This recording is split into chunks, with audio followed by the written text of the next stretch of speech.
Brian Alvarez here. You're listening to the Kicking Out Podcast, a podcast about All Elite Wrestling, hosted by Tanner Lee, Paul Zartman, and Austin Shepard.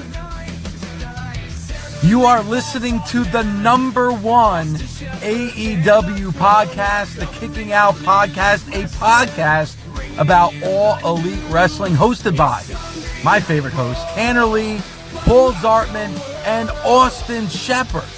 So if you want to know everything that's going on in the world of All Elite Wrestling, AEW, then you need to listen to the Kicking Out Podcast. Please tell Thunder Rosa I said hello.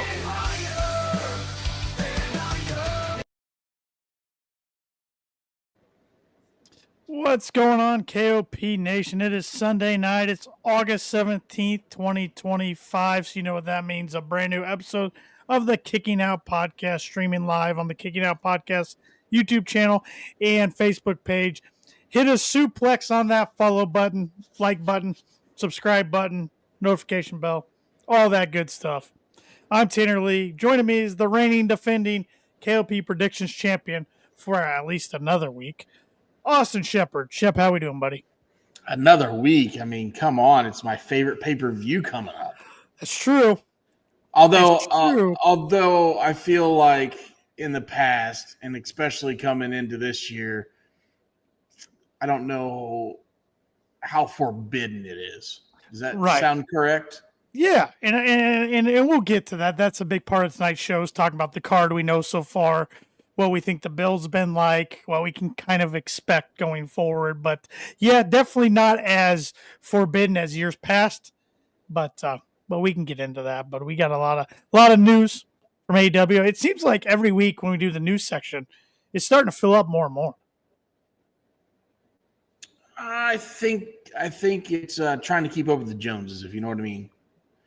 You know, ever since WrestleMania. And let's go back to WrestleMania, which we all felt like it was a dud of a main event. Sure. I mean, rephrase, dud of a finish.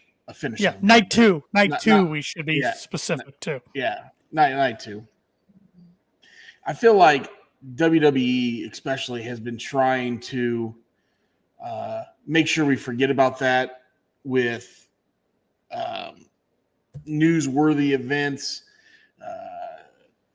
Streaming deals, counter programming.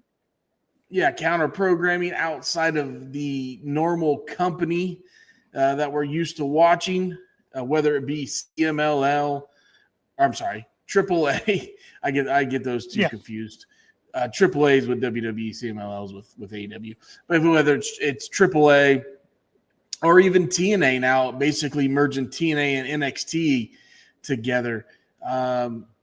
Every company's trying just to top the other one, which as fans, we benefit from that. Okay. It's been a great 3 months, obviously. And it keeps on going. And we saw a lot of that in this past week and a half with the streaming deal, with what we saw last night at Triple Mania, with what we saw this morning at the G1. I mean, right now, the two American companies that are duking it out are on fire. And when you have a WWE payroll-y and Bully Ray coming on Wednesday night after dark, Dynamite After Dark on Pro Wrestling Nation, and saying, hey, that was a pretty damn good show. I really enjoyed that show. Oh, wait, that's 2 weeks in a row. I've really enjoyed this show. Come on. We love it. Yeah, they're doing something right. So we're benefiting of it. Catch up with some comments real quick. Majin, if Jabroni Paul is somewhere here this week, I want his input on my question from last week's too. No Jabroni Paul tonight, so he had to work. So he says. No Jabroni Paul. So he says. That's his shoot. That's his shoot job. Shoot job. Majin, we're gearing up for a pay-per-view. The Fed has to take their shots. They always do it every week leading up to a pay-per-view. That's true. It's true. Steffi's in the house. What's going on, Steffi? Chief's in the house. What's going on, Chief? Chief says too much counter programming. WWE really wants to burn me out. I've seen that a lot over the IWC. They're saying, too many events. Because like WWE, I mean, I know this isn't the case, but it almost feels like they're putting on a PLE every 2 weeks anymore. But now, you consider last night a PLE, even though it was free on the YouTube? I don't know what I consider AAA yet under the WWE umbrella, to be honest. Now, that was AAA's biggest event, being Triple Mania. But I guess, no, I wouldn't call it a PLE. I think a PLE has to be under an umbrella that you subscribe to monthly, like Peacock or in the future ESPN, Sure. Which it's really fascinating with all the streaming stuff. TNA's in the news right now looking for a new TV deal. There's a lot of rumors that WWE's going to have their hand in their new TV deal and that they could land on a station that already has WWE programming, with one rumor being they could land on the CW on Wednesday nights opposed to AEW and go head to head. Your boy Sean turned that down. Yeah, did he? Okay. I know Alvarez threw that out there. I don't know if that would. I would almost think that would hurt TNA. He turned it down, saying they would They would move to Wednesday night. Gotcha. Whatever network they're going to, they still plan to run Thursday night. Thursdays? Okay. Yeah. Okay. All right. Well, I figured WWE's strategy anymore with all this counter programming AEW. Next Sunday at when Forbidden Door's going on, they're going to have NXT Shockwave or Heatwave. Shockwave, Heatwave. I don't freaking know. One of those two. I don't know. Heatwave, I think it is actually. And then now on September 20th, when AEW is doing All Out, they're going to do a PLE. Hasn't been named yet, at least to the public, in Indianapolis, right in our home state.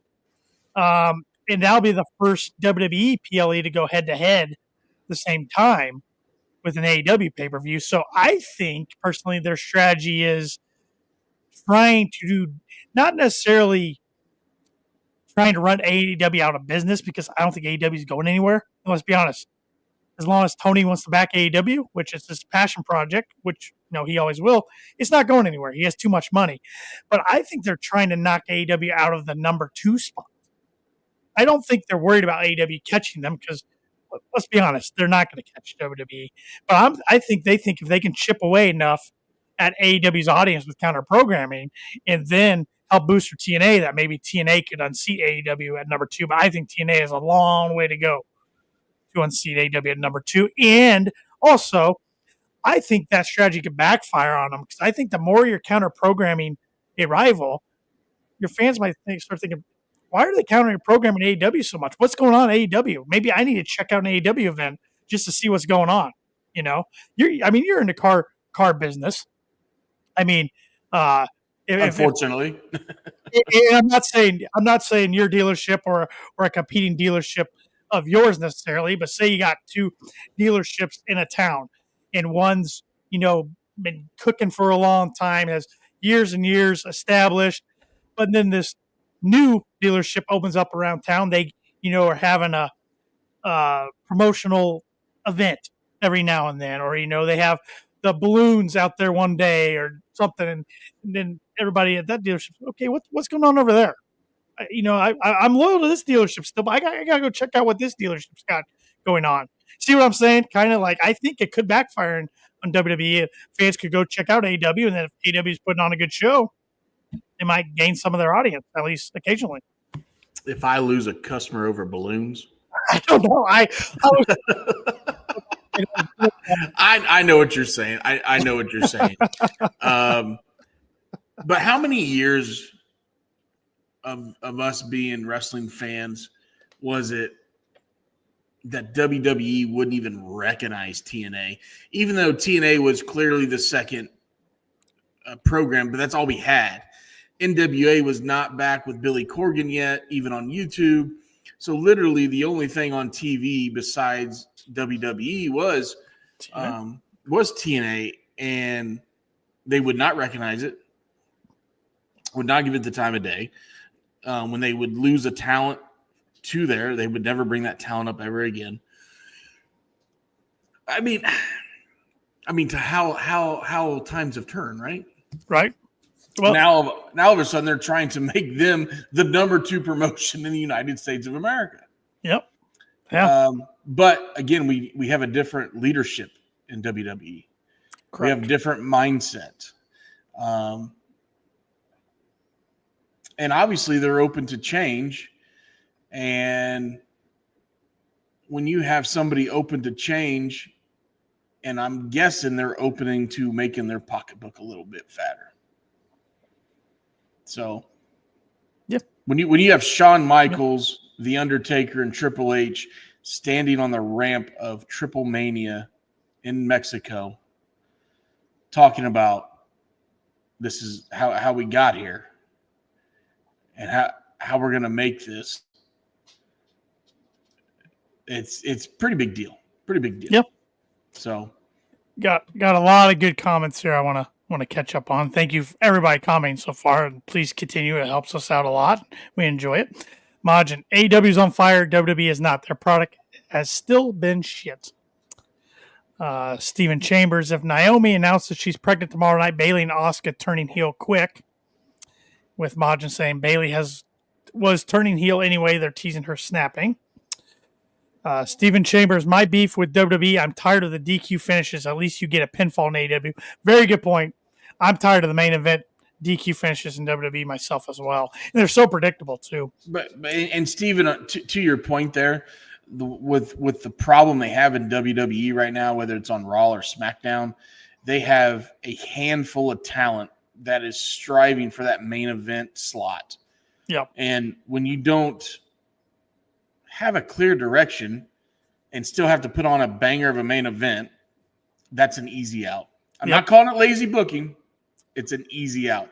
Lazy booking is having a fatal 4-way or a fatal 3-way at a PLE.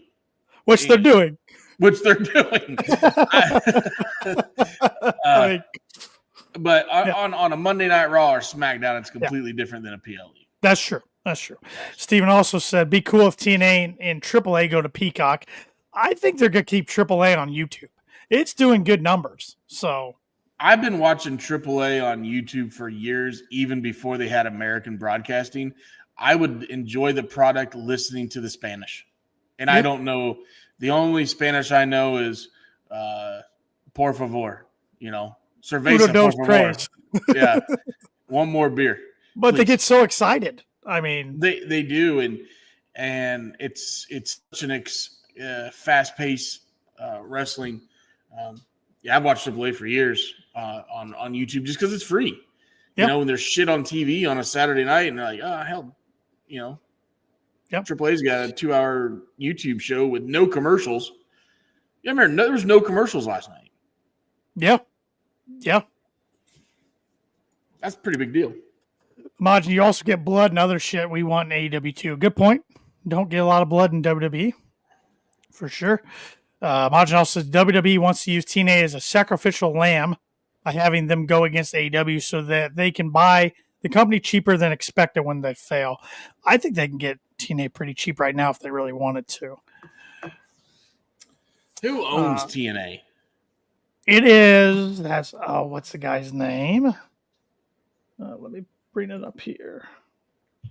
I mean, it's a corporate America that bought it that wouldn't let Scott D'Amore buy it. Carlos Silva, correct. Anthem Sports Entertainment. But Carlos Silva is their president. Okay. And the rumor has it the old owner of the UFC, before he sold to Dana, is interested in TNA. I forget the guy's name. I couldn't tell you who owned the UFC. I know the UFC was bought by the Fertitta brothers and Dana White back in the day. Well, let's see. Previous UFC owner.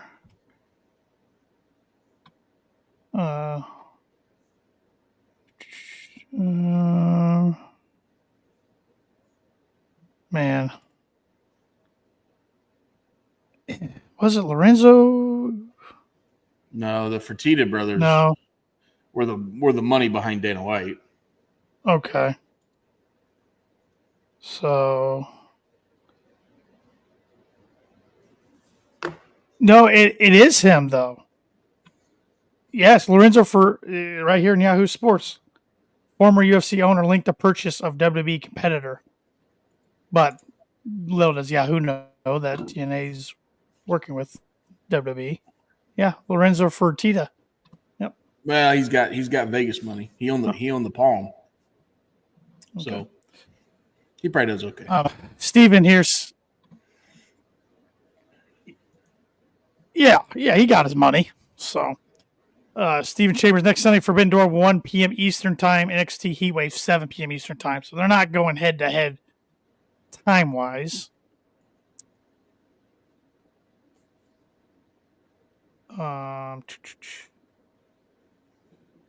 Margin wants to know what you're drinking, Shep. Drinking the usual, little vodka, soda. Took a day off. Got a little overheated on Friday at the Live Golf event. I got overheated yesterday at the Live Golf event. Yeah, it was very hot yesterday. I had probably I don't know, 12, 13, 14 toddies and only pissed once, if that tells you anything. It was hot. We were on the party hole number 11 up in the suite, and it was cool. I felt like I was at a nightclub where a golf tournament broke out. I wouldn't say not my cup of tea, but not what I think of when I think of high level competitive golf. I enjoyed it, but I mean, I'm a golf fan, don't get me wrong, but I like more of the guys on Live than I do the PGA Tour anymore. So, but there's elements of the Live tournament I liked, elements I didn't like. So, I think out of the top 7 or 8 guys, there's no other competition. I was shocked. I mean, yeah, Dustin Johnson led the whole way until today. John Rahm shot 11 under. Munoz shot 59 on Friday and came in hot today. But you take Munoz, Joaquin Nima, John Rahm. I don't even know if I put Dustin Johnson in elite company anymore. DeChambeau, Rahm, that Dean Brumster, he's won a couple times, which I don't know if he can compete on the PGA Tour. I just don't know if it's the high level golf that you see what you saw today out of Scotty Scheffler. And I'm not a PGA dork and Live hater. Okay. I want DeChambeau on our Ryder Cup tee. I'll tell you that right now. I want DeChambeau on the Ryder Cup tee. Yeah, he is. They announced today he's on it. He automatically qualified. He qualified. Somehow he's getting. He was top 6 points. But he's not playing any of the events. Just from the majors, he got points. Yeah. So, I just that's a whole nother debate. I was gonna say I'm not gonna. I know our audience doesn't care, so I'm not gonna bore them with my thoughts. They can give 2 shits about that. It was an hour and 15 minutes from my doorstep. Thought it was fun to go down, check out a party hole. We drank and ate all day for free. Walked our ass off. My fat ass walked like 5 miles. Enough. That's enough. Never doing it again. So it was fun to see it. They're coming back next year. They have already announced. Don't know if I'm going. The rumor on the golf rumor board, again, this will be my last golf comment, is the Live is going to come out with their own majors next year, 2 to 3 majors, and Indianapolis is rumored to be one of them. They were that good of a host. So shocked. Every time Indianapolis hosted a major event, everybody's like, holy shit, they do a good job. Whether it's the Super Bowl, Live Golf, Royal Rumble. Obviously, they're coming back for a PLE already this year in September. I'm guessing that's going to be at Bankers Life Fieldhouse. Obviously, Indianapolis knows what the hell they're doing. Besides the parking sucked at the Live Golf event. So besides the parking, if they get that figured out, it'll be a good deal. So on to the next thing, Tanner. Let's quit boring our fans with golf shit that's boring to most. Yes. I mean, I could talk about it for a lot longer, but we will not. We got a lot of wrestling to cover. A lot of congratulatory comments to Takeshita for winning the G1 Climax. Good call, Shep, about him main eventing the Tokyo Dome come January, because that's what he's going to be doing. Right call by New Japan. 100% right call. Yeah, and did you see they took a lot of guff as soon as they announced him? As soon as he won, everybody blamed Tony Khan because Tony Khan does not like evil. Right. And that's and Tony Khan said, I don't care for his work. That's why he's never been booked on Dynamite, Collision, ROH, et cetera, et cetera. And then a lot of them came out and said that Tony Khan has zero say in New Japan. Yeah. And I would be shocked a little bit if he had zero say. I would say they run stuff by him. It's his talent. It's his. Right. He's writing the paycheck. But to say he has influence on the decision, yeah, I agree with. So, yeah, awesome to see Takeshita win. Very, very young talent, awesome talent, a ton of potential talent, and we will see him in early January at the Tokyo Dome main event, night 1 or night 2. That's one thing I didn't like about them moving Forbidden Door to August this year. It butts up right there with the G1 Climax. I would like it to be somewhere else during the year where it wasn't right there with the G1, because I think that affects a lot of things. Yeah, because you got all these guys coming off the G1 that just went what? Yeah. 40 days, 40 days, 32 shows. Sounds right. Sure. Am I right on that? Close enough, if not. Yeah. Every one of those guys are banged up. Yeah. Every one of them are banged up. And then turn around and then have this Forbidden Door. And if you want to use some of those guys, you literally have less than 5 days to build something. So Chief said Takeshita did great. Only flaw of the match was too much interference, but it's an evil match. Yeah. I agree with him.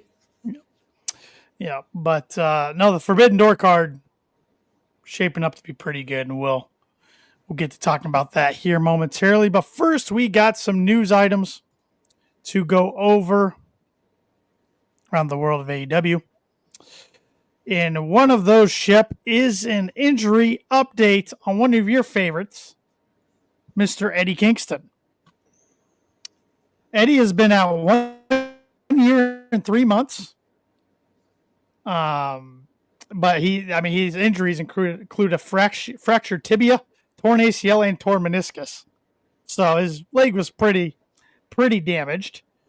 He was asked what he's been doing. He said, just more working out, physical therapy next week, because I'm trying now with my sessions. I have very few left. Just spread them out, and then in ring for more cardio. I went in the ring. I went in there with somebody who pushed me really hard the other day. I'm not going to say who it is, but he was just in my face the whole time. He was like, hey, we're going to push you. Wanted to go at least 8 minutes. It was mostly grappling. I went about, I think they said 7, but I felt in my eternal clock of all these years of being in the ring, I felt like I went 6.5, maybe 6. And then I was like, okay. Talking about Forbidden Door, blah, blah, blah. He said, it looks like I'm not going to be able to do Forbidden Door again. And he was disappointed. My thing is, everybody else has their favorites, and my favorite has always been Forbidden Door. It's shit I like to do. That's the shit I like. For me, Forbidden Door will always be the big one. The Japanese dudes are my dudes.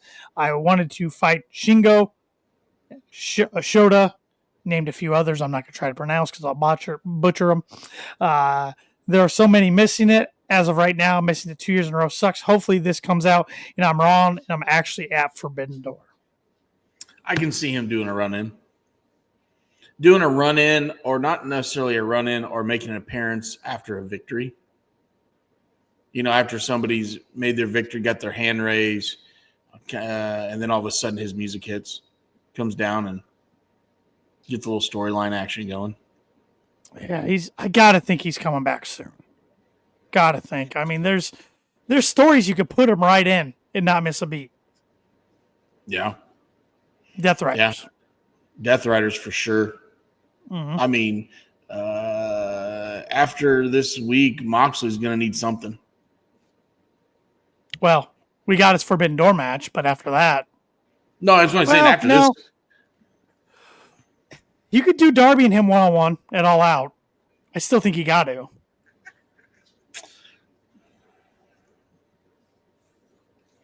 You think you still get a one-on-one on those guys?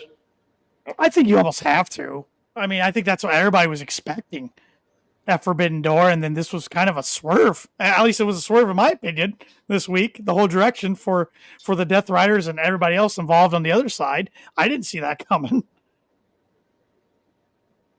I kind of did, actually. I don't know.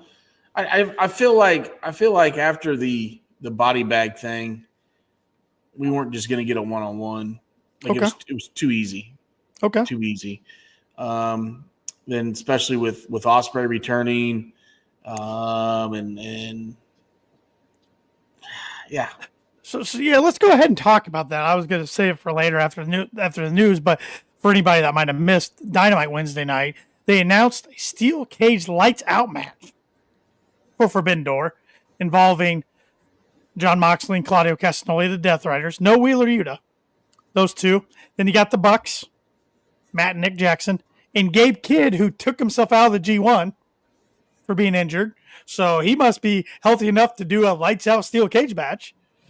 And then on the face side, you have a returning Will Ospreay with a effed up neck, which you got Tanahashi, who has no knees left in his career, making his last UK appearance.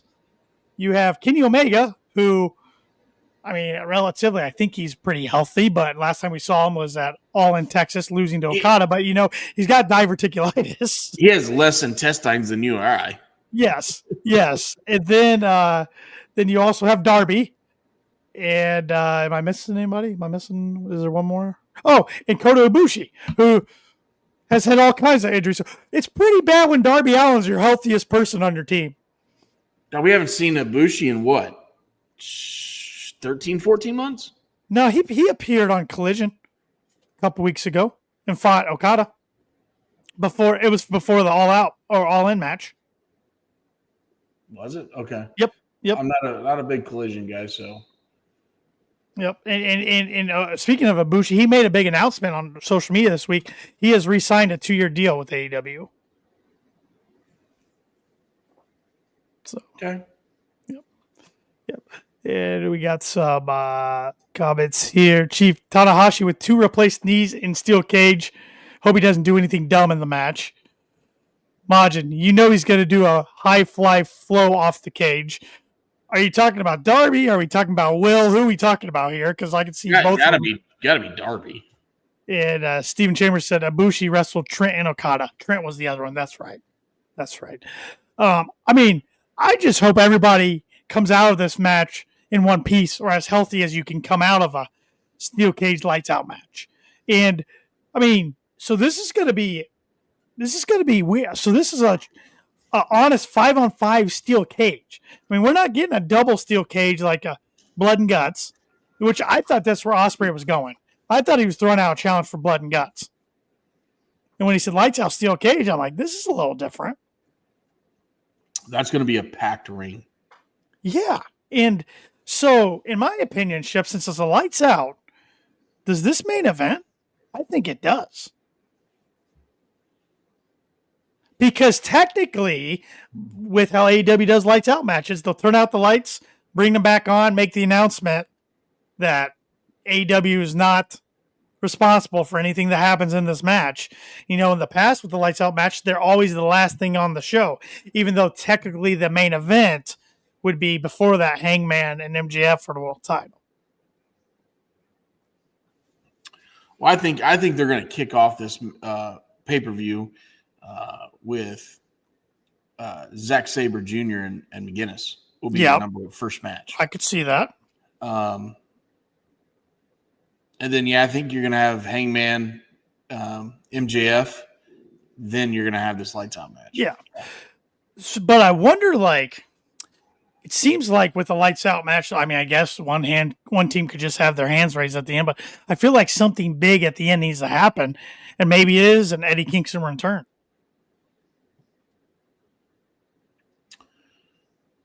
Eddie Kingston comes from underneath the ring and drags Moxley through the ring, just like Kane. Yeah. All right. Or he comes up through the ring and sets the ring on fire, and then drags. There we through go. The fire. Now we're talking. Takes Dragon straight to hell. And you gotta have JR on the call. Yeah, now we're talking. Maja brings up a good point. Blood and guts. This is the women's time. I'd be all right with that. I've been clamoring for a women's blood and guts match for a couple of years. So you're getting close to it. Yeah. No, Steffi, we cannot have another exploding barbed wire death match. I'm gonna start calling you Paul if you bring that up again. Hey, that was me. I know. I'm sorry. Actually, we can have another one. Let's just have another pyro company instead of the first one. Yeah. Okay. All right. Let's actually do it right this time. Yeah. But let's explore our options, TK. They would have to do it at Dailies again or somewhere outside. Oh, definitely at Dailies again. Yeah. And you could wire it up to where the crowd's far enough away where you could have it on each four corners of the ring, where the ramp goes up into the stage area where fans used to sit, but you can move them. Yeah, you could do it. You could do it there. Yeah. It'd be smokier in hell after about the 30 seconds of exploding shit, but it'd work.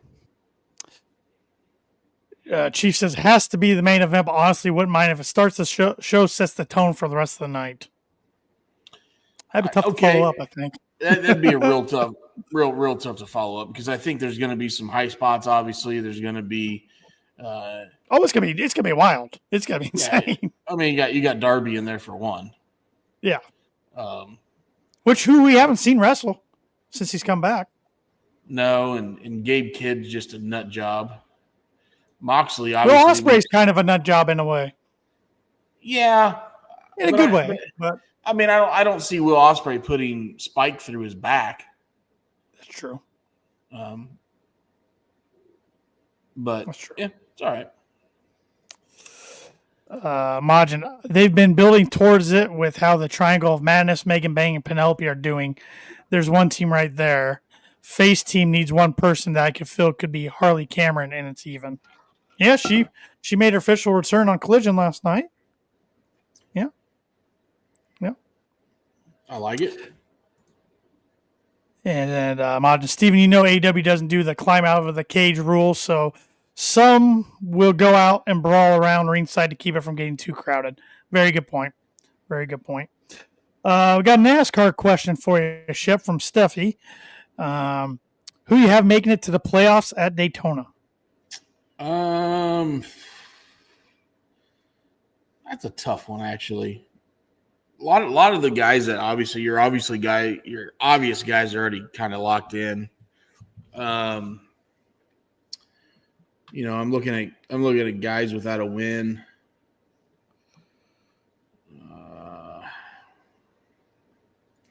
I need to see where the cutoff's at. Hold on. Why don't you ask another question? I'm gonna look this up.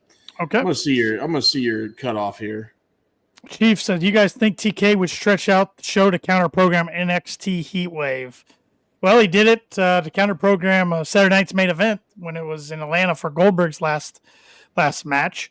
I'm assuming, I know Steven earlier said 1 p.m. Eastern time. I'm assuming that's when 0 hour starts.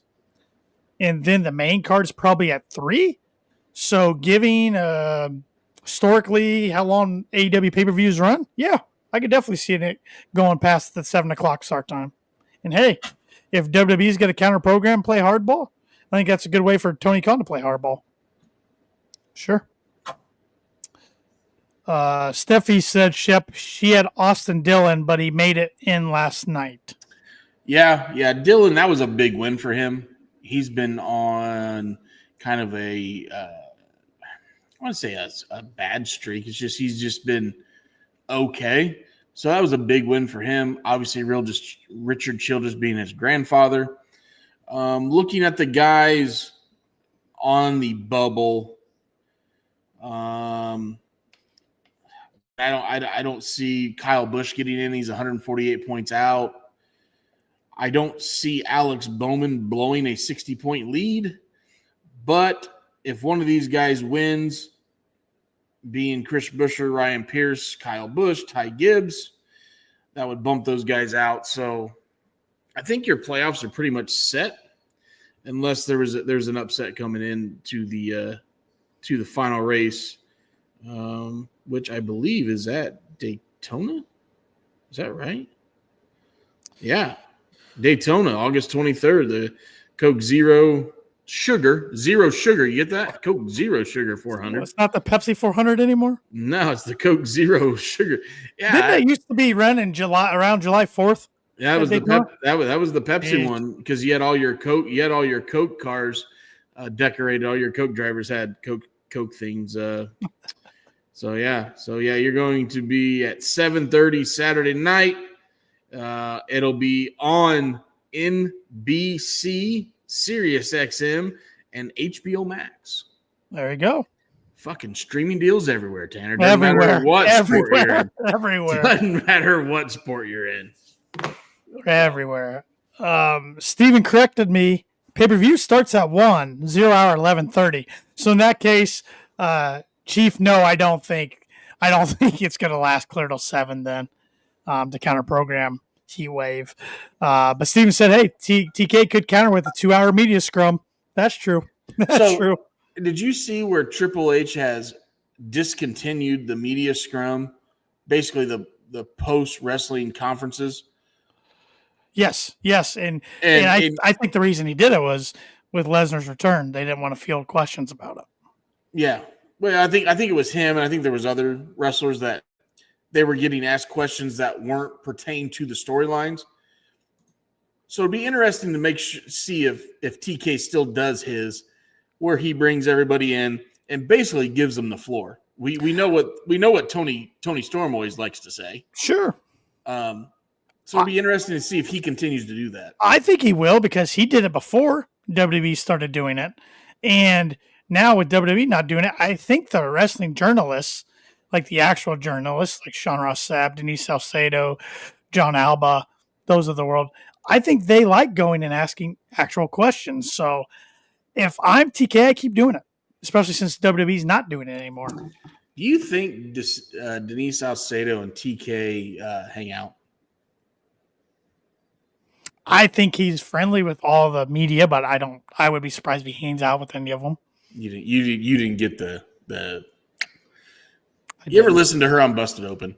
Yeah. I watched some of her programming on YouTube. She does a good job. She's very energetic. Okay. Very energetic. You're being very, very kind. She's a lot.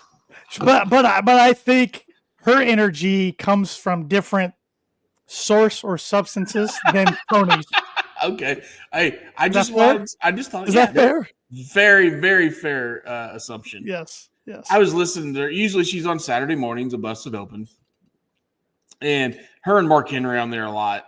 And Mark Henry, he's just kind of blah, blah, and it's just like Denise is just like, whoa, that's a lot. But yeah, you talk about energetic, that is her. Yeah. I think she does a good job though. Hey, TK ain't hanging out with Mama Wayne. That's my job. Majin asks, anyone see Vikingo getting booed at Triple Mania all because those fans loved an abusive rapist? Couldn't be me. Yeah, I was shocked when they were chanting for Alberto and Ray said, I'll get him in. Trust me. I'm like, I wouldn't do that. If I'm WWE, I would have nothing to do with that dude. Not only is he a garbage human being, he's a garbage wrestler anymore. He has lost it. Like, I wouldn't. Well, he's got to be in his mid to late 40s now, doesn't he? At least he might be in his 50s. I would not touch him with a 10-foot pole, but that's just me. I was shocked. I watched start to finish. I started like 2 minutes into the battle royal at the start of the pay-per-view or PLE, and when Vikingo did his first backstage vignette and the crowd started booing, and Vikingo just kept it. He kept it straight. He smiled. he basically said, "I'm here. I'm gonna represent AAA. I'm the guy." Like, he did all the face shit, right? And they were still booing him backstage. And then when he made his entrance and they booed him, I'm like, holy cow. And I thought, well, maybe it's because of Dom. Maybe they just really wanted Dom. Well, Dom didn't get that big of cheers. He got cheered, but it wasn't like he didn't blow the roof off the joint. They really, really want this Albert. They call him Patron now, right? Yeah, I think he goes by El Patron, whatever, something. I don't freaking know. I've never liked the dude, even before all it came out of as him being a scumbag human. I never cared for him, so yeah, that's odd. Yep. Obviously, again, it's a different fan base than what we're seeing every week. Sure. Okay. They're diehard wrestling fans, which we can appreciate. We're diehard wrestling fans. But I guess it's different. Mm-hmm. So I can respect them. I don't have to necessarily agree with them, but I can respect them. They're passionate about something. We're passionate about wrestling. They're passionate about wrestling. Okay. But it took me off guard. I think it took a lot of people off guard, especially when I watched it live. I'm like, Vikingo, and we saw Vikingo very little in AEW. We loved him.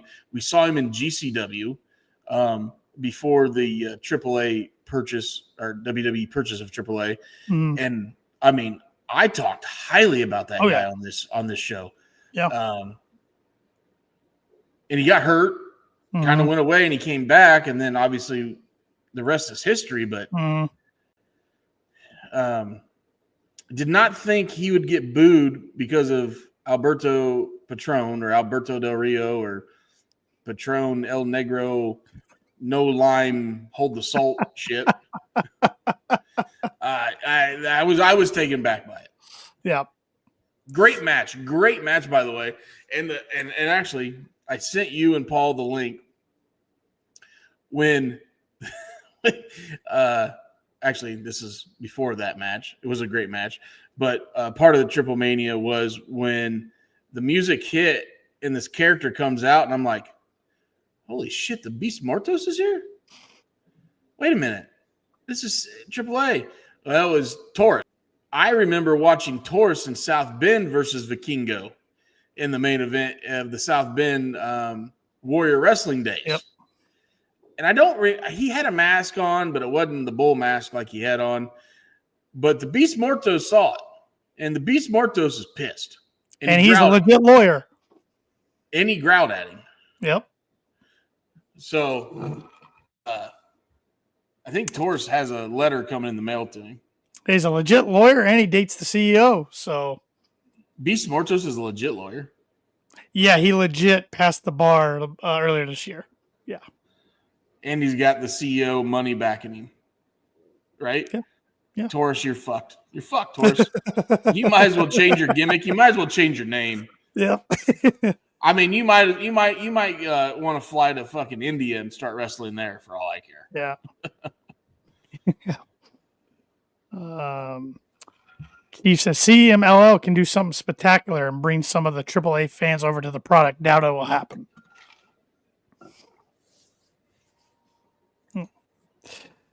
Yes, Majin. Mercedes and Beast Mortos legit date from what I've seen on the internet. That came out about 4 or 5 months ago. Yeah.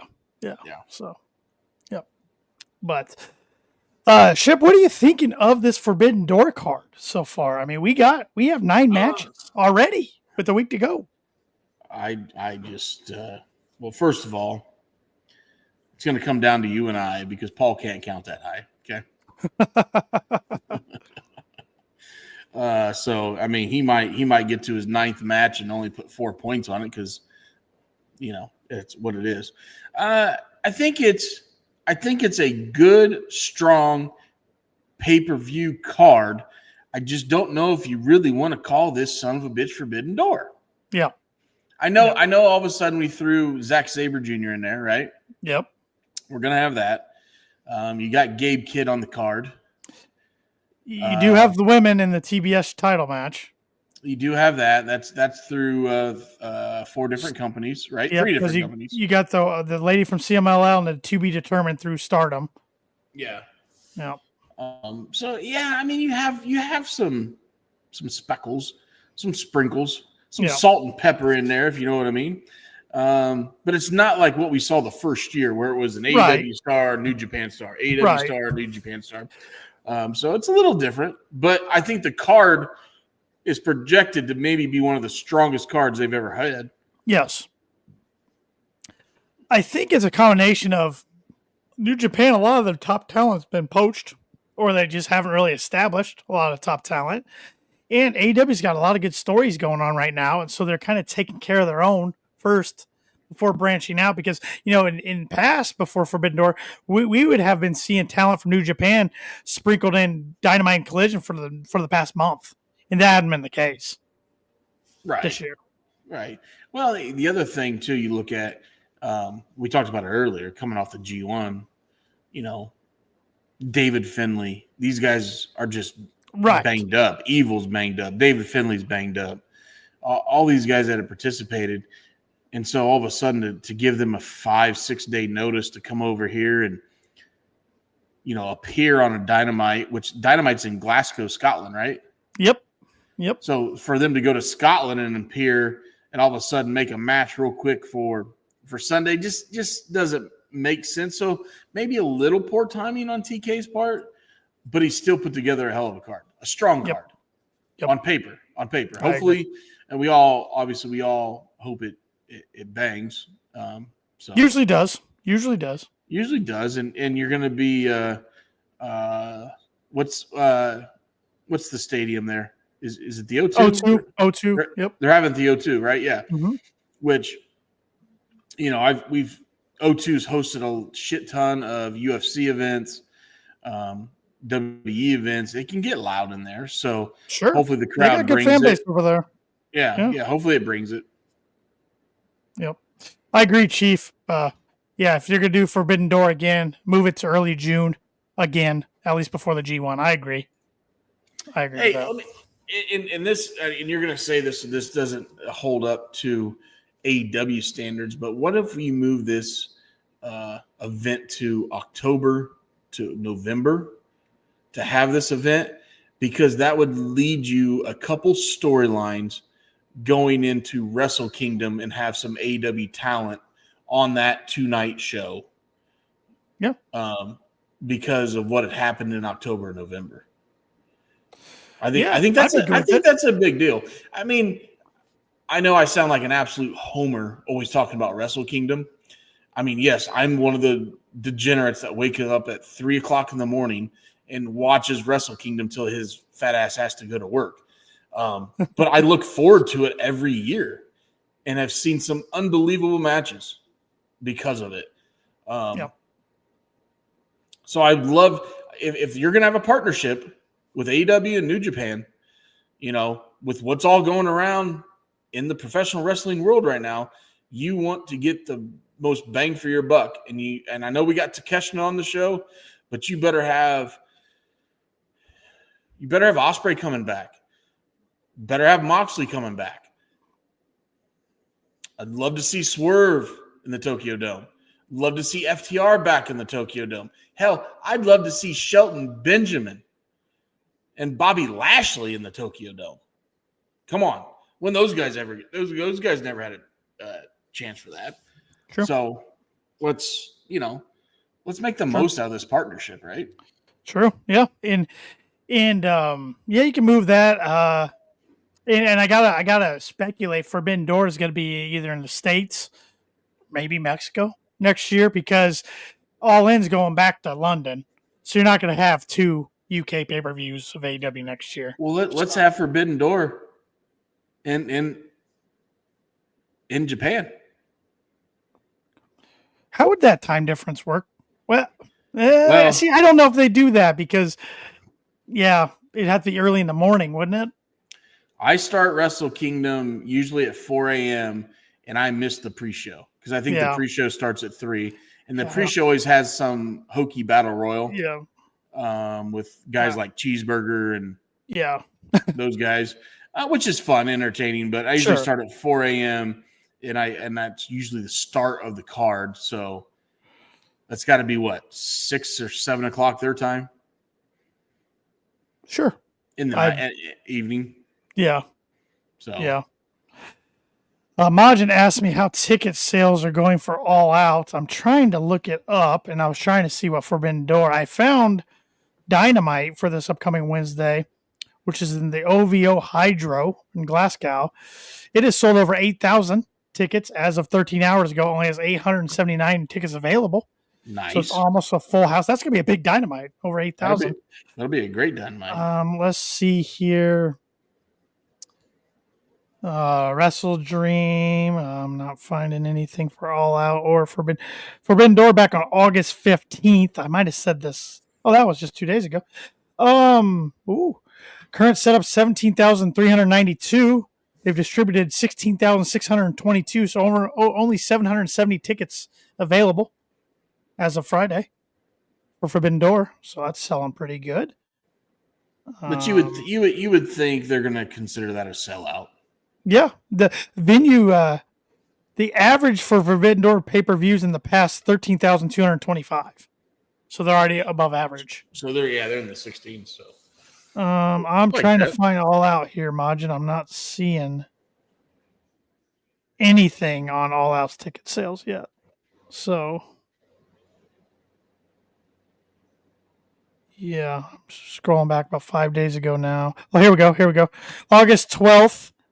The setup at the Scotiabank Arena in Toronto is for 10,794. They've distributed, as of August 12th, 8,997.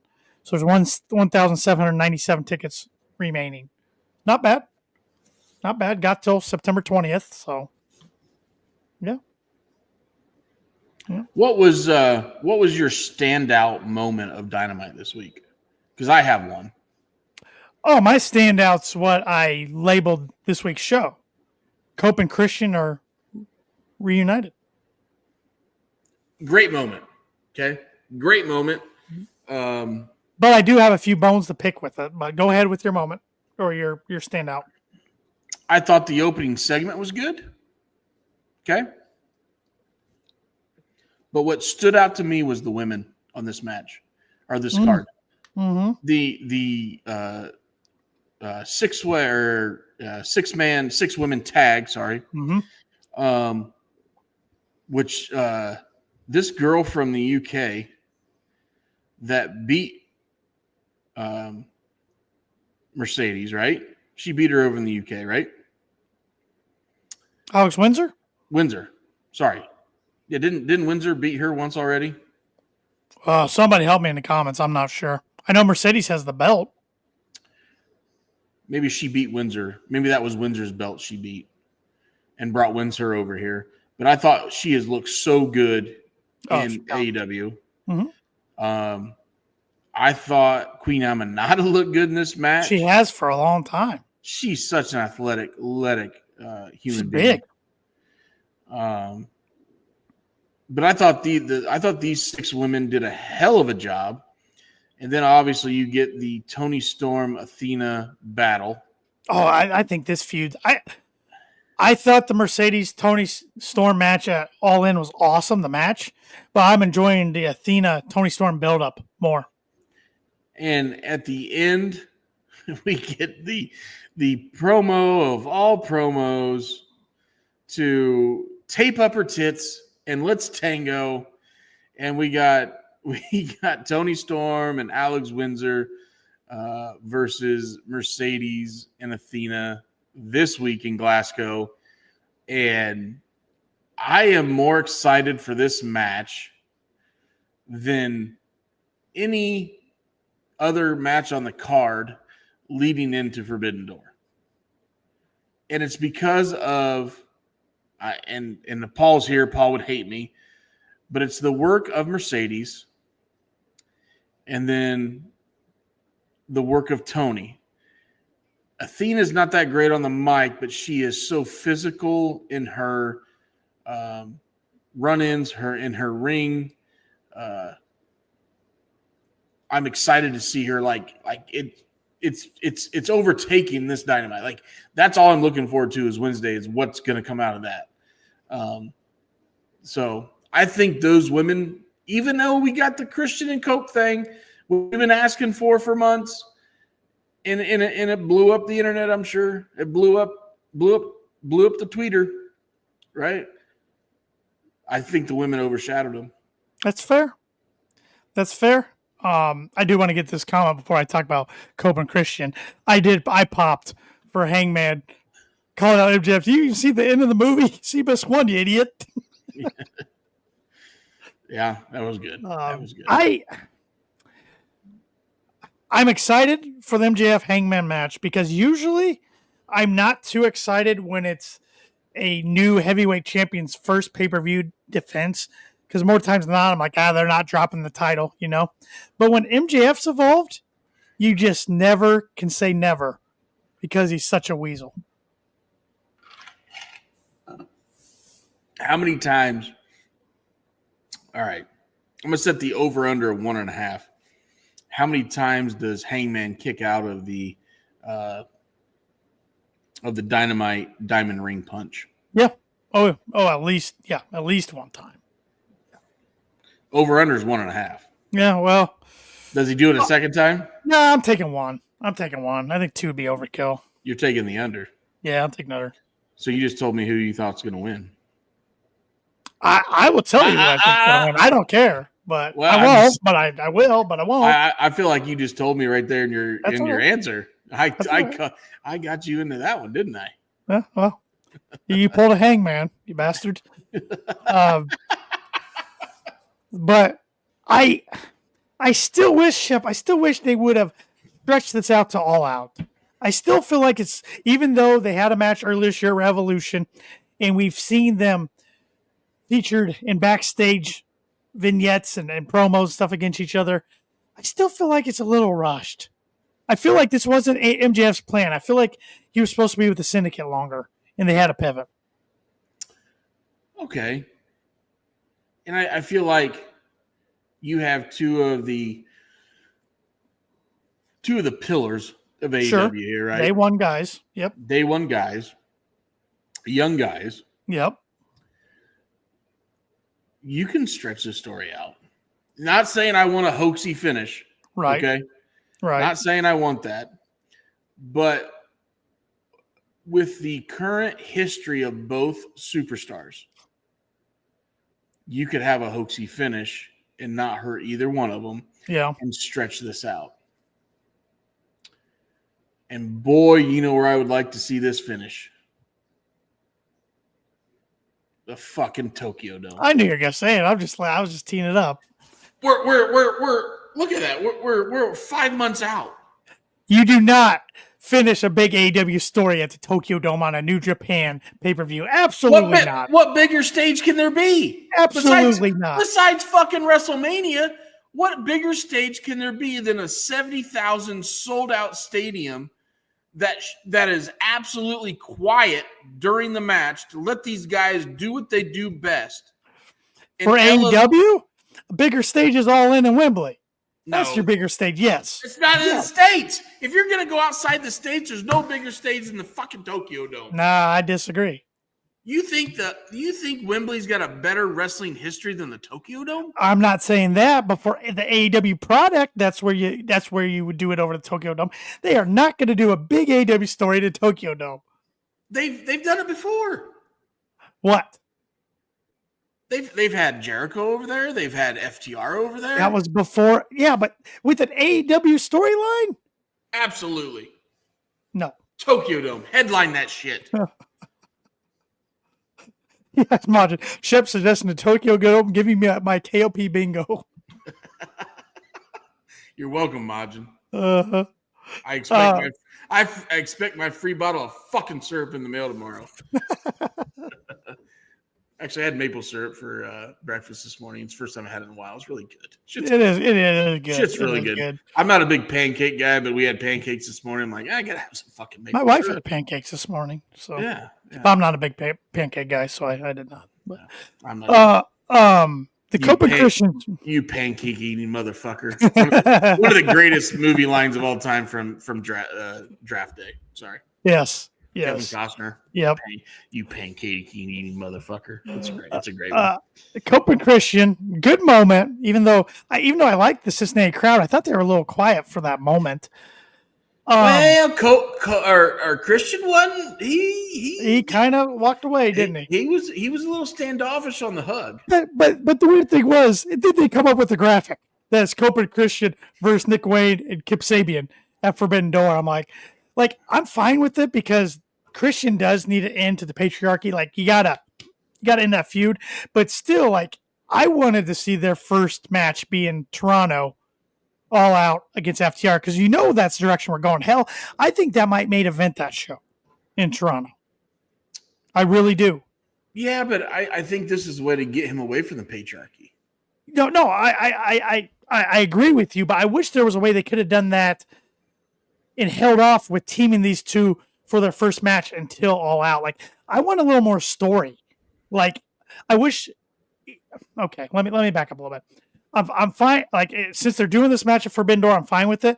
But I wish it wasn't announced till next week, and like this upcoming Wednesday, we would have see Cope and Christian like negotiating a little bit. Well, you can still do this match and not necessarily put them two on the same page. Okay. You can still have him separate from the patriarchy here with a win. And still not have a tag team on the same page. Okay. We've seen that many times before. Yeah. And then working up to Toronto, Cope brings him in. Yeah. Reels him home. You know what I mean? Yeah. And you can do that with the help of FTR by FTR attacking him, attacking him one-on-one when they're separated, stuff like that. So you can still do that. Okay. And make that be a main event match because it's a big deal because technically this would be the first match that they are on the same page. That it's Edge and Christian. Come on. Yeah. I know. And you can and I don't know, I'm guessing the word Edge is forbidden. I'm guessing it's copyrighted. WWE owns it. Yep. But you could have Christian come up and say, "I'm going to take you to the edge." Yeah, you could yeah. Or I'm going to bring the edge out of you. Yeah. Have you lost your edge? Yeah. Have you lost your edge? You can do it. You can do it with the way it words. Yeah. And then all of a sudden it just brings a fire back into Cope and here we go. So it's quick, yes, but I think it's needed. And as I saw the paperwork come across my nightstand, Mama Wayne is the POA of Nick, and she signed the match, so it is all right. That all makes sense then. It all is for sure. She signed it. She's the POA. It is next to the nightstand, next to our. Never mind. POA can stand for a few certain things too, if you catch my drift. But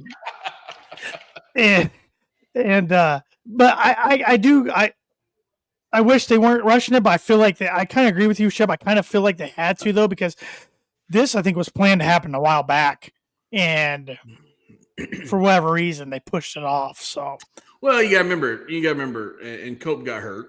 Yep, he got hurt. Yep. He was out for a while. So, yep. This is the first time they've tagged together since 2011. First time on a pay-per-view since 2001 Invasion.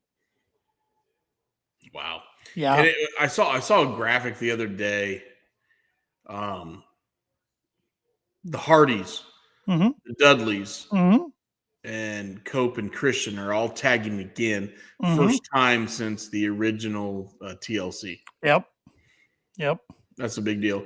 Which I don't know when the TNA one is with the Hardys and the Dudleys, but it's coming up. It's Bound for Glory. I think it's coming up in October. I haven't followed the TNA program, and I've only listened to.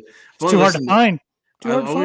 I've only listened to Bubba a couple times, but I thought years ago Devon was just done. Like he had some medical problems, but he's got healthy enough he can do one more match. So I hope it does well. Yep. I've always liked them guys, so hope it does well for him. He was working backstage for WWE and TNA. A little while. Yeah. For a little while, yeah. So, yep. Yeah. In the Hardys, like, I'm disappointed their run went how it did in AEW, even though, let's be honest, a lot of that was because of Jeff. If Jeff didn't get that DUI, they were going to be given the tag straps. So, but they're doing good work in TNA. I think they've been part of the reason for a little resurrection in TNA, if you will, a little bit because of the Hardys. Yeah, no, I think they're leading the charge over in TNA. They're definitely the locker room warriors over there. Yep. You know, so. Yep. But the Forbidden Door card, we went over the Lights Out Steel Cage match, the tag team match. We don't know who's facing the Hurt Syndicate yet. That'll be decided Wednesday. It'll either be Brodito or FTR, which should be a good match. We got Okada versus Swerve for the Unified Championship, which we saw Swerve do a promo with Renee, and Okada got him to spill that he's injured. Swerve's dealing with an injury, so Okada's obviously going to target that. That should be a heck of a match. Toni Storm versus Athena, Mercedes in the defending her TBS Championship in a 4-way match. TNT title. Here's another crossover match. You got Kyle Fletcher defending against Hiromu Takahashi, who we saw on Dynamite Wednesday night. Yep. Zack Sabre Jr. versus Nigel McGuinness. I thought it was going to be Nigel. You thought it was going to be Daniel Garcia. And then we got Hangman, MJF, Copeland, Christian versus Sabian and Nick Wayne. So far looking for like a very strong card. Yeah, the only thing is looking into that. I don't want to devalue the IWGP Championship with Zack Sabre Jr. all of a sudden have to face a guy that wrestles once a year. And nothing against Nigel McGuinness. The dude's a legend, right? Yes. You know, before he got hurt, the guy was a legend. And I love that he's able to come back, right? Yep. But if you have this prestigious title, and it's one of the oldest titles in the world, and you bring it to the show, I just feel like there should be a little bit more build. You know what I mean? And I know AEW loves to cram their stories in and do it, and we end up having a great match, and we sit here the next Sunday and just talk about, holy shit, did you see that? That was great. Yeah. But just like, this is the IWGP fucking title. Zack Sabre Jr. has been we've been watching him for 10 years work his way to hold this belt. Mm-hmm. All the belts he's held beforehand, all the shit he's had to go through, and he has truly earned it. And he's a truly earned champion. And not to say that Nigel McGuinness isn't, but he was 15 years ago. Nigel, spoiler alert for my pick, Nigel ain't winning this match. No way. No. But I feel like if you're going to have a Forbidden Door, you would want this IWGP to be a little bit more represented well, right? Not saying that Zach's not going to do a good job and not going to work well with Nigel and not going to put on a good match, but you're sticking your neck out on the line if you're this other company coming into AEW, right? I know they're partners and they work well together, and you got Rocky Romero that makes all the mess shit go together and yada, yada, yada. But I just want a little bit more for it, right? Yeah. And maybe it's because I'm a New Japan fan, right? I love the shit, right?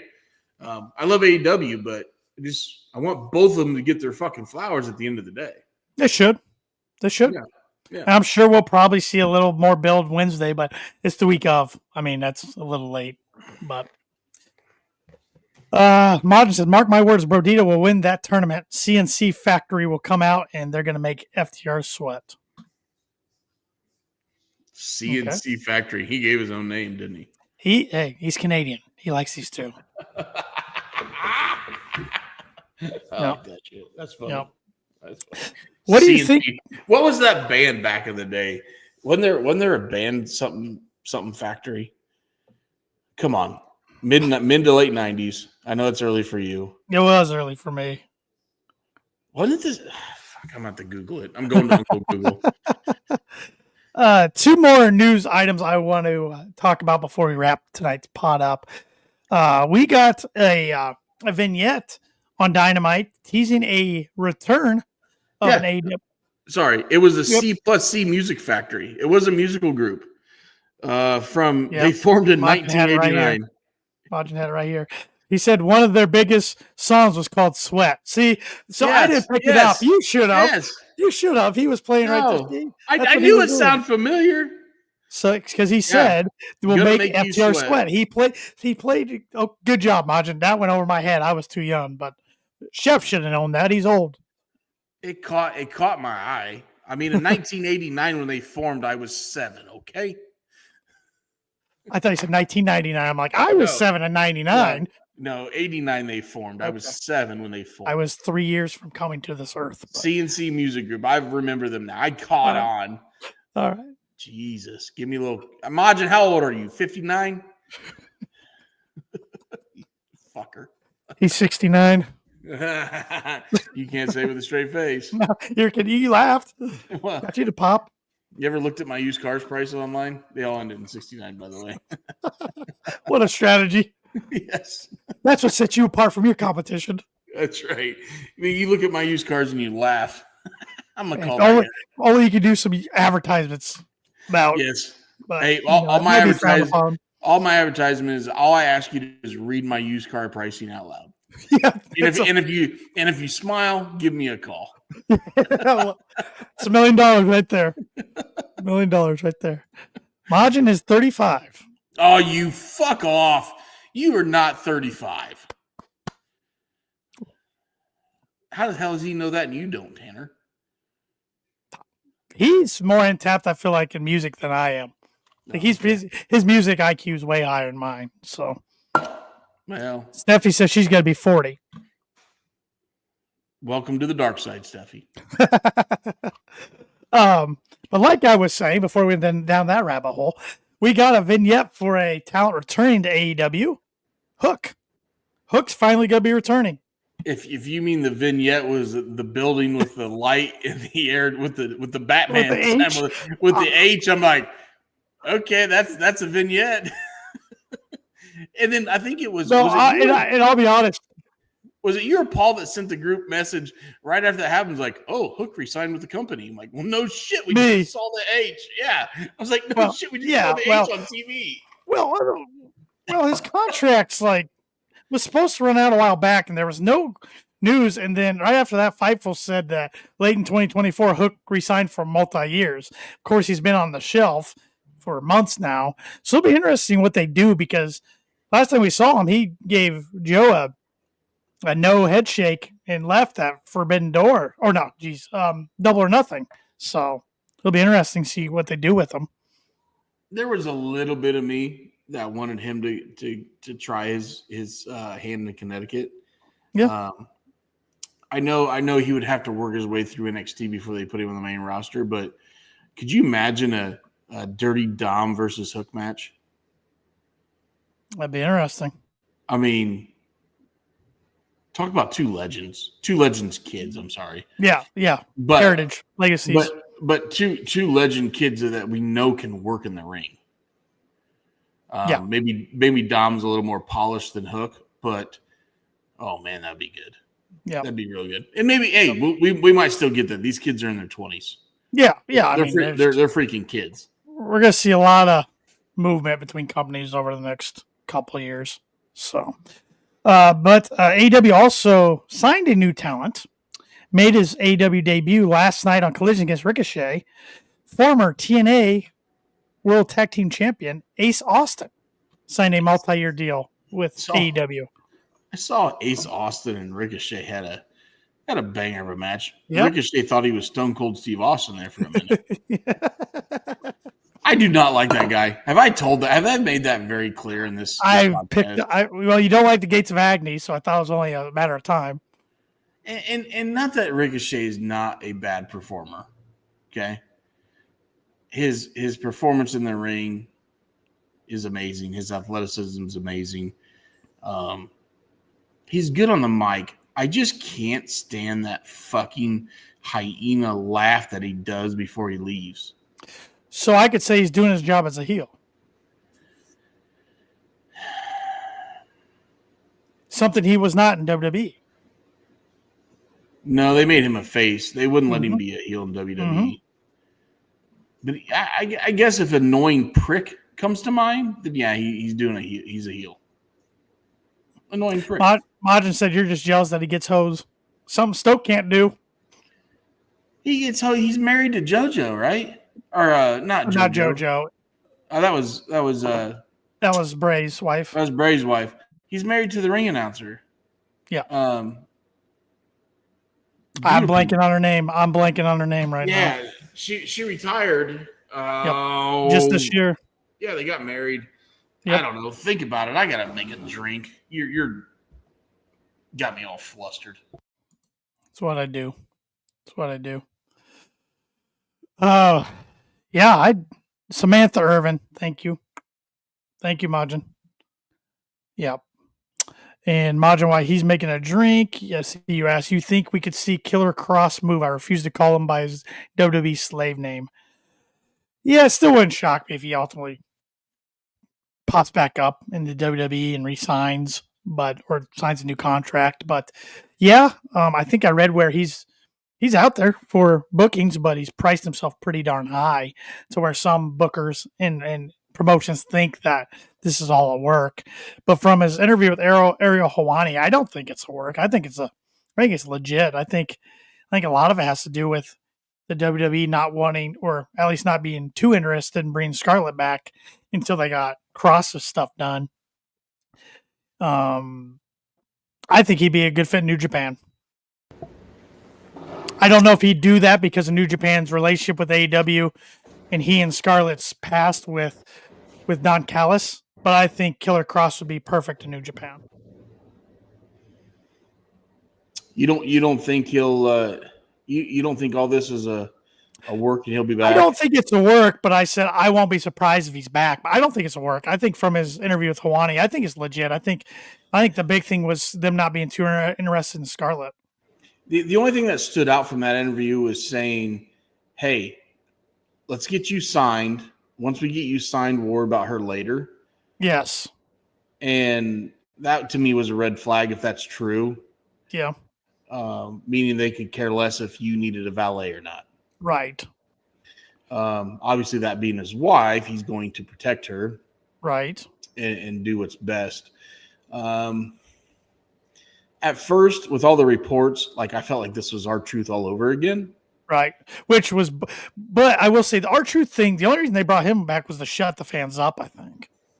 Yeah. And they haven't done anything with them since. No. But stupid. I don't know if you said this or not, but I think, and it was on Jimmy Van or Fightful. It might have been Jimmy Van's individual account. He said sources said that they're asking a stupid amount of money. Yes, so they're not necessarily getting booked right away. Right. And his conspiracy theory, and he even said it, I'm putting my asterisks around that. If you ask a stupid amount of money, knowing that you're not going to get booked, but you're still putting it out there that, hey, here's my email, book me, blah, blah, blah, just makes it even a bigger work.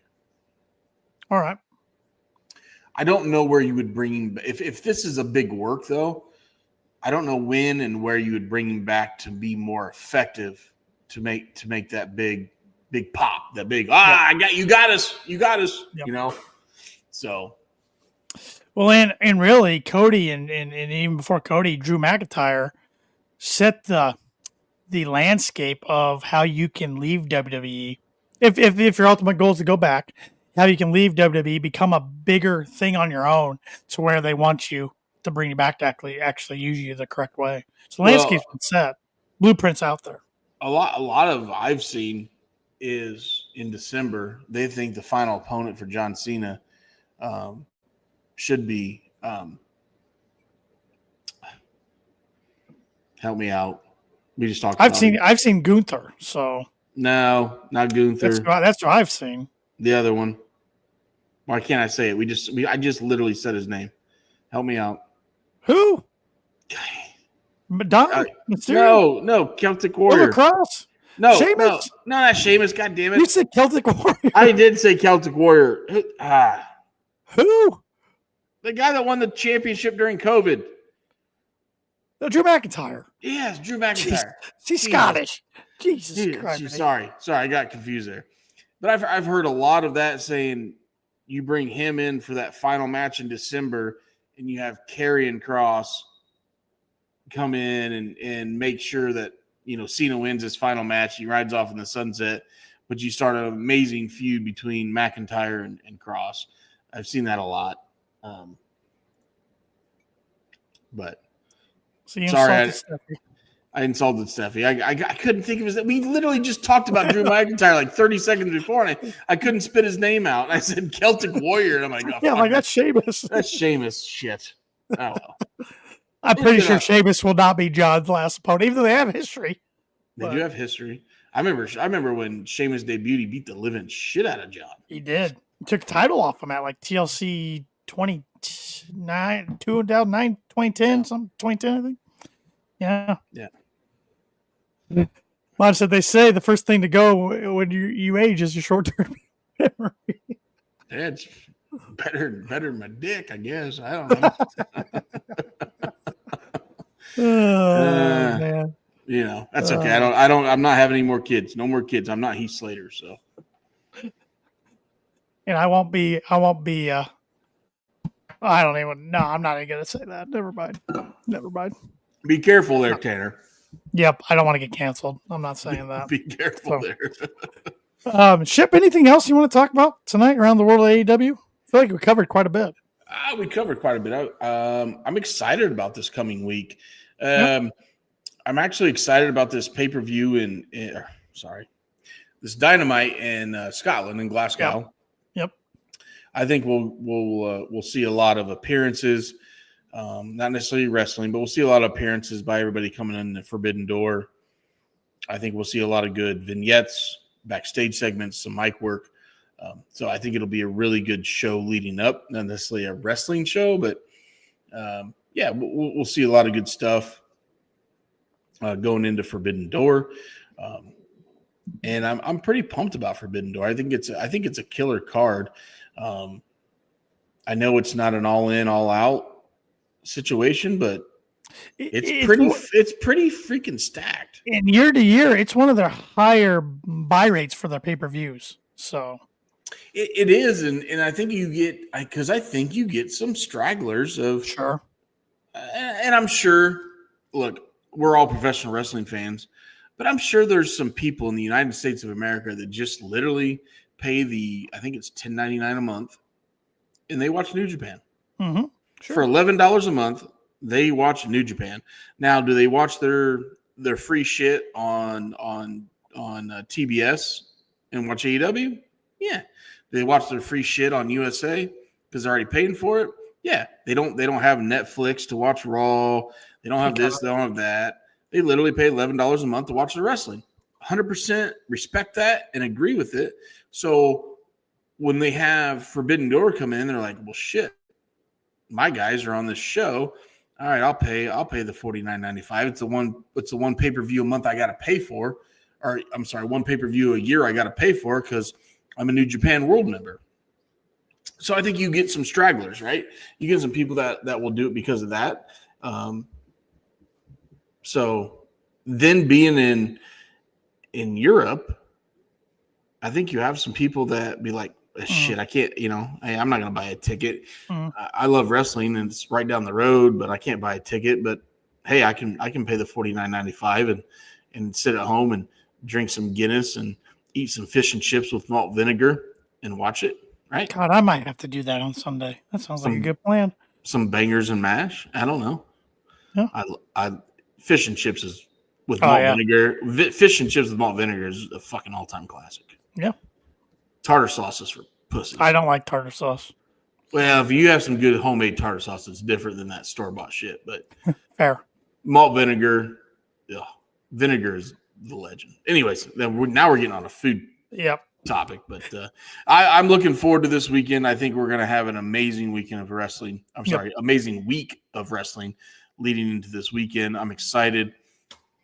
It sounds like Friday night we're going to do our prediction show. Yeah, Friday. Yeah, I think Friday night. That's where Saturday. I'll give you my little rundown here on Saturday, and I got the basketball outing.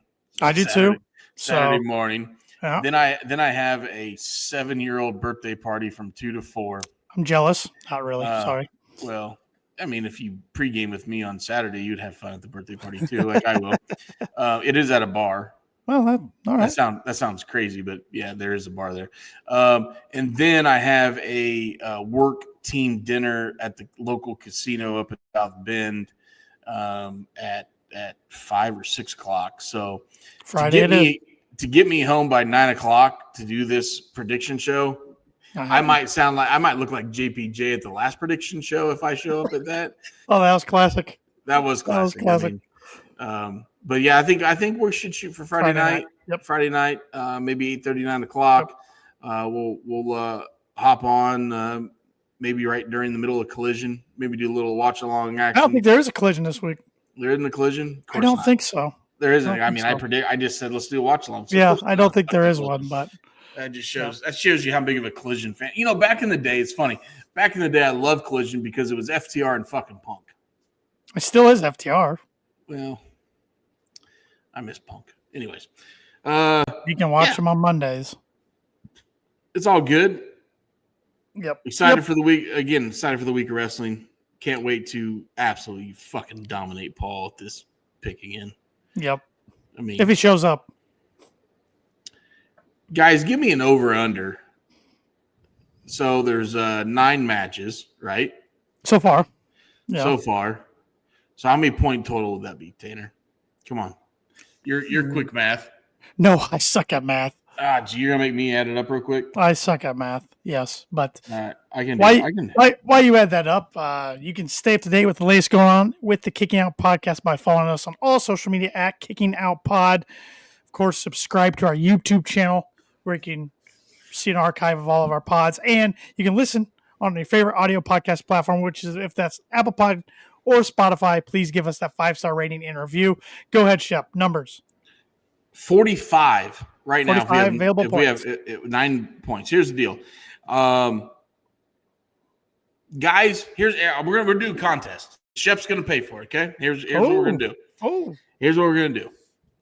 Everybody that's listening, and Tanner, you put this out on social media. Okay. By next Friday morning, you leave us a comment on Instagram or Twitter. You give me Paul's total. Okay? Out of 45 points, you guys give me Paul's total. The closest person to Paul's total will get an AEW t-shirt sent to you from Shep. We'll send you a Kicking Out podcast t-shirt. I'm sorry, Kicking Out podcast t-shirt. Yes. Yep. I was looking at your hat. That's all right. Yeah, we'll send you a Kicking Out podcast t-shirt from Shep. Whoever's closest to Paul's total. Love it. So look and put the comments. You can put the comments right here on YouTube, or tomorrow when the graphic goes out about the episode, you can put it on X or Twitter, whatever you want to call it, Instagram or Facebook. So I'll be looking at all those. Put the total you think Paul's going to get. So and if we got a 10th match on Wednesday, just wait. And put it after Wednesday, but yeah, by Friday morning. I think we should do a little hashtag though, right? Yeah, hashtag Paul's picks or hashtag Paul's points. Let's be nice. Paul's picks. We'll go with hashtag. All right. Put hashtag Paul's picks. Hashtag Paul's picks. And we're not going to tell him about this either. And he's going to be like, "What the hell's going on?" Yeah, we're not saying a word to him about it. Nope. But Shep will send you a KOP t-shirt. And if you want, I'll autograph it, which means absolutely well, nothing. that takes the value down of love it. I sign it right over the belly button. See, right there. I put in the comments, hashtag Paul's picks. Hashtag Paul's picks. All right. Let's play a little contest. Hashtag Paul's picks. Somebody get close out of the 45. We'll see if he gets close. Yeah, Maji, you already got a shirt. You're still eligible. That means you get to pick another one. Different design. I'll tell you what, Majin, you win. You pick your own design, and Shep will send it to you. Yep. Well, really, we should have the winner pick their own design, either from Pro Wrestling Tees or KickingOutShop.com. So there you go. There we go. All right. And you can follow me if you want on Instagram and Twitter at TannerLee92. You can follow Shep at TheShep27. And you can follow Paul at PaulZartman87. For Austin Shepard, I'm Tanner Lee. Join us Friday as we kick out yet another podcast with our Forbidden Door prediction show. Have a great week, everybody. This is where I say goodbye and good night.